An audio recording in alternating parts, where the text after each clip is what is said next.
Olá, sou a professora Cleane e vou lecionar a disciplina de Geografia para o quarto ano do Colégio Emaús. Pessoal, vou corrigir as atividades que eu deixei na última aula, tá? O que você entende por limite? Dê exemplos. Limite é aquilo que separa, né, gente? É o que divide. É onde começa um e acaba o outro. O limite ele pode ser tanto artificial quanto natural. O limite natural, ele é marcado por um rio, por uma serra. O artificial pode ser um muro, estilo o muro construído na fronteira entre Estados Unidos e México, né, para separar os dois territórios. Limite é a divisão entre uma unidade territorial e outra, pode ser natural ou artificial. O que é fronteira? Dê exemplos. Fronteira é mais abrangente, né? Fronteira é uma região, é um local, é uma faixa entre dois territórios. A fronteira, nela predomina características de relações culturais, de relações econômicas, de habitação de população, né? Então, a fronteira é algo mais dinâmico. Fronteira designa uma região entre dois territórios. O conceito de fronteira possui maior abrangência e refere-se a uma região ou faixa. Fronteira entre o México e os Estados Unidos é um exemplo.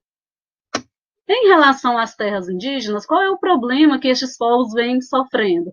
Bom, gente, o principal deles é em relação às suas terras.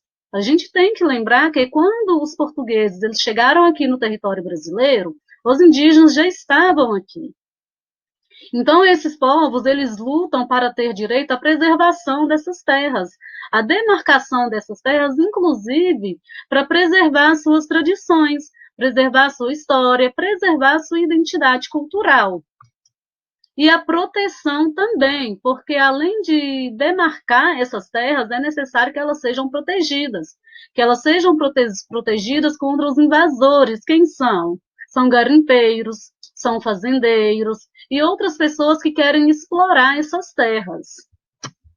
O principal problema que estes povos vêm sofrendo é em relação às suas terras, em relação à delimitação das terras que são sua propriedade por direito, para a preservação de suas tradições, e um outro fator é a invasão destas terras por fazendeiros, garimpeiros, entre outros.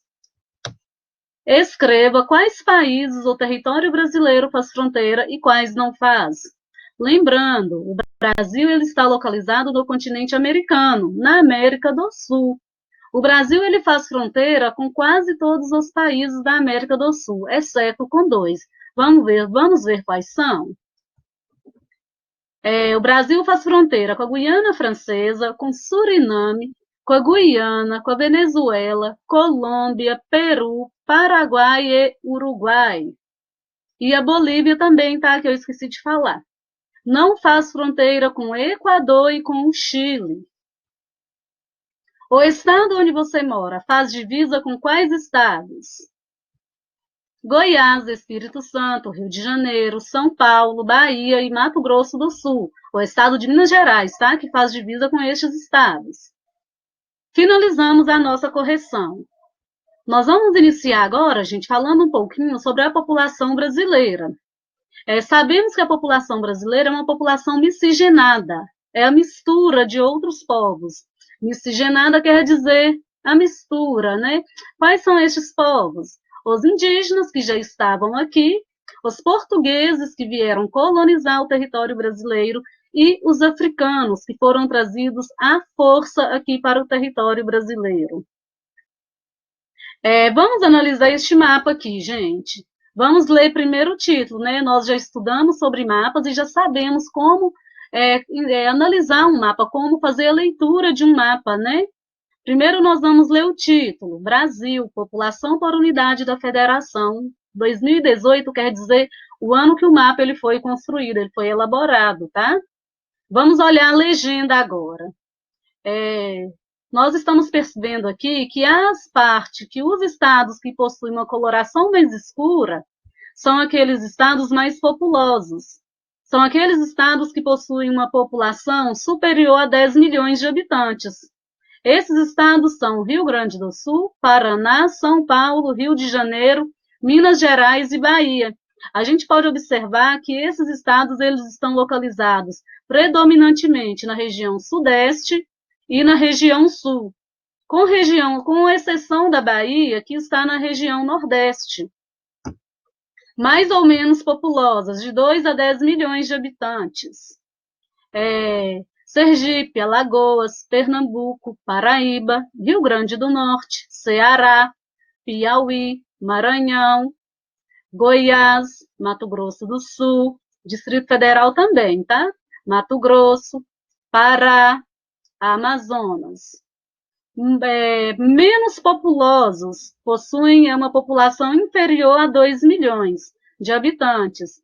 Acre, Roraima, Amapá, Tocantins e Rondônia.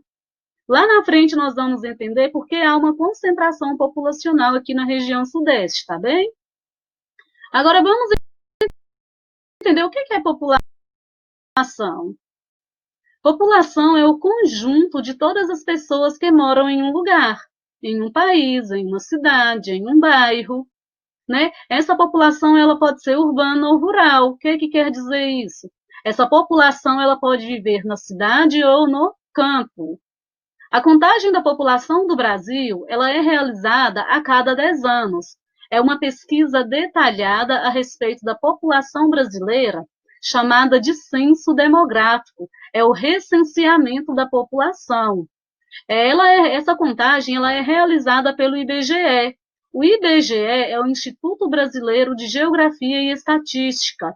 É o órgão responsável por fazer o levantamento das informações sobre a população brasileira.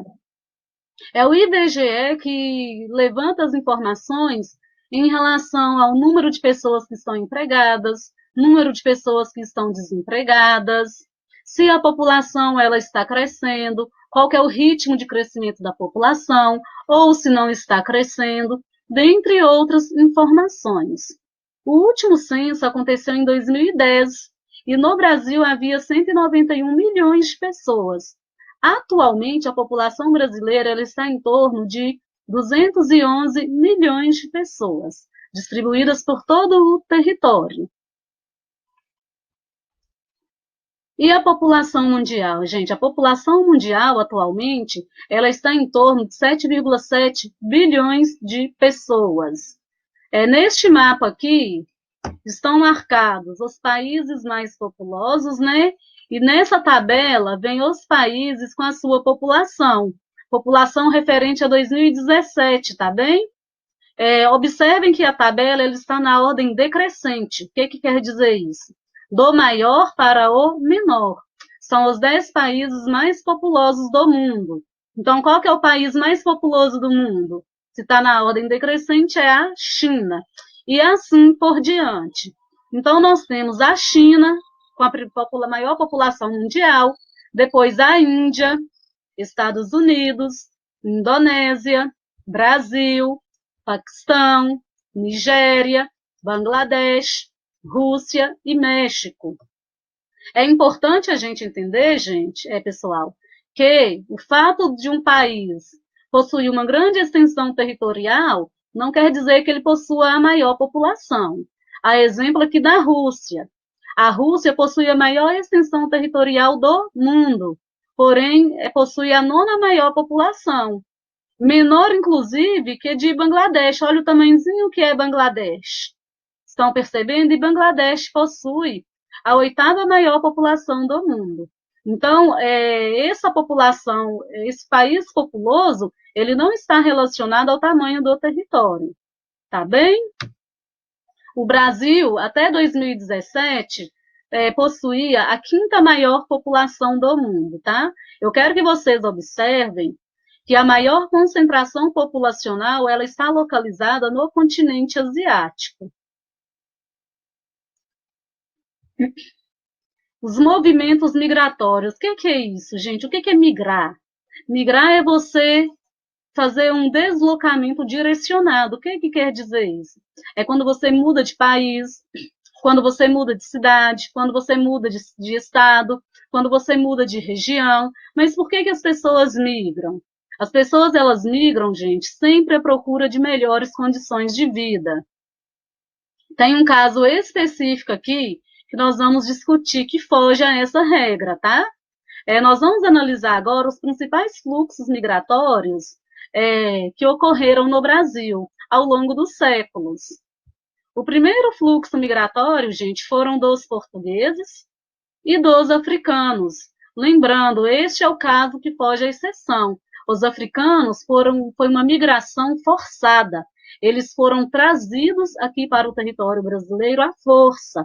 Eles foram escravizados e tiveram sua mão de obra extremamente explorada. Durante o século XVI e XVII, na lavoura da cana-de-açúcar, e no século XVIII, na mineração. Em relação aos portugueses, a gente tem que ficar atento porque essa migração que os portugueses fizeram aqui para o território que hoje pertence ao Brasil, foi uma migração no intuito de colonizar o nosso território. Posteriormente, eles vão migrar novamente, mas o Brasil já não vai ser mais uma colônia de Portugal. O Brasil já vai ser um país independente, tá bem? No século XIX e início do século XX, como eu falei para vocês, nós tivemos a migração de portugueses, espanhóis, italianos, alemães e japoneses. Esses migrantes, eles trouxeram uma grande contribuição para o Brasil nessa época. No início do século XX, o Brasil ele estava se industrializando. E os países europeus, eles já tinham se industrializado bem antes. Então, estes migrantes, eles conheciam algumas técnicas industriais, alguns processos industriais, né? E também eles contribuíram na produção da lavoura de café, né? Na produção do café aqui no Brasil. No século XXI, vieram aqui para o Brasil os colombianos, os haitianos, os bolivianos, venezuelanos e chineses. Esses povos, gente, eles migram, como eu falei para vocês, sempre à procura de melhores condições de vida. Porque eles estão fugindo de perseguição política, eles estão fugindo de perseguição religiosa, eles estão saindo de um país onde o desenvolvimento econômico está muito ruim, eles estão procurando um outro país que ofereça mais oportunidades para eles. E por questões naturais também, tá, pessoal? O Haiti, na região aqui, ó, da América Central, é um exemplo de migração por conta de questões naturais, principalmente. Em 2010, o Haiti ele sofreu com desastres naturais. Então, a população ela migrou para outros países, principalmente aqui para o Brasil, à procura de melhores condições, à procura de abrigo. E essas migrações, elas ocorrem, gente, desde o início da humanidade. Desde o surgimento dos primeiros homens, eles migram à procura de melhores condições de vida, tá?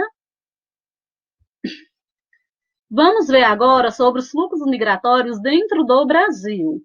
Durante os séculos XIX e século XX, o principal vetor das migrações do Brasil era a região Nordeste. O que quer dizer isso? O principal vetor. O principal local de onde as pessoas migravam era da região Nordeste. Ainda existe essa migração, mas em menor intensidade. A partir de 1980, esse fluxo migratório começou a diminuir. Nós vamos entender o porquê. A gente tem que lembrar, vamos observar aqui esses três mapas. Na década de 60, a região centro-oeste recebeu um grande fluxo migratório, em função da construção de Brasília. Lembra que nós vimos que Brasília foi uma cidade planejada? Brasília foi uma cidade construída? Brasília ela não surgiu do acaso. Então, migraram várias pessoas para a região centro-oeste para trabalhar na construção de Brasília. Em 1980, a gente observa um novo direcionamento, né, dos fluxos migratórios. A gente observa que esses povos eles já estão se direcionando para a região norte. Em 1990, há uma configuração completamente diferente. Há um fluxo migratório maior da região sudeste para a região centro-oeste e a região norte do Brasil. O número de pessoas que saem da região nordeste para a região sudeste diminuiu bastante. e explica-se pelo fato do Nordeste vir apresentando melhor desenvolvimento econômico. Desde a década de 1980, gente, está havendo um processo que chama-se migração de retorno. O que quer dizer isso? A população que saiu da região Nordeste e foi em direção à região Sudeste, agora está retornando para sua região de origem. Por quê? Porque as condições na região Nordeste estão melhorando, né? A gente pode observar aqui, analisando este mapa, Brasil, fluxos migratórios recentes de 2014, que há uma mudança na dinâmica de migração interna do Brasil. A gente observa que saem muitas pessoas da região Sudeste, mas chegam também muitas pessoas. A gente observa que da região Sul também saem muitas pessoas, mas também chegam muitas pessoas. E que a região Norte está recebendo um fluxo maior de migrantes. As migrações, gente, elas são importantes para povoar o território, para povoar todo o território. Segundo o censo de 2010, cerca de 30 milhões de pessoas vivem fora de seu estado de origem. Essas pessoas geralmente buscam maior oferta de emprego e melhores condições de vida. Estes fluxos migratórios contribuíram para a ocupação do território brasileiro. No Brasil, a migração está quase sempre relacionada às desigualdades de desenvolvimento econômico nas diferentes regiões do país.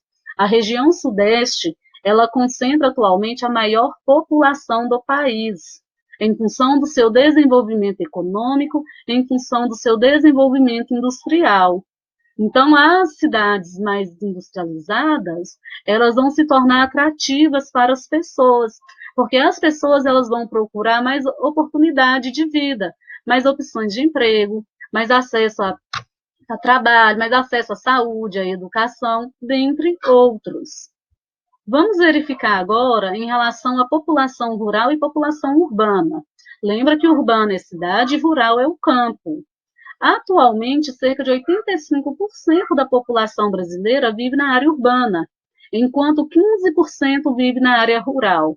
Este gráfico aqui, vamos analisá-lo. Brasil, evolução da população rural e urbana de 1960 a 2015. A população urbana corresponde à barra azul e a população rural corresponde à barra vermelha. Observem que em 1960 a população rural ela era superior à população urbana, ou seja, tinha mais gente morando no campo do que na cidade. A partir de 1970 isso vai mudar. Observem aqui que a partir de 1970 vão haver mais pessoas morando na cidade do que no campo. Atualmente o Brasil ele é um país de população urbana. O que isso quer dizer? Grande parte da população, a maioria da população, vive nas cidades. Como nós vimos aqui, 85% da população brasileira vive na área urbana, enquanto 15% vive no campo. Este gráfico ele está trazendo para a gente a população urbana e rural em relação às regiões. A região Sudeste é a região que apresenta uma maior população urbana. E isso, gente, é em função das características que nós já conversamos, né? Região Sudeste é o eixo econômico do país, é a região com maior desenvolvimento econômico e industrial. A região Nordeste é a região que possui um menor desenvolvimento urbano. Finalizamos por aqui a nossa aula. Tem algumas atividades para vocês fazerem. Se for preciso, assistam novamente a videoaula, façam anotações, gente, das informações mais importantes. O mapa, gente, se não conseguir, se não quiserem, não precisa desenhar, mas as perguntas precisa copiar no caderno, tá bem? Essa tabela aqui também não precisa copiar, não precisa fazer o gráfico, né? Não precisa fazer as barras. Basta estudar e analisar para responder as perguntas. Bons estudos para vocês. Até a próxima aula.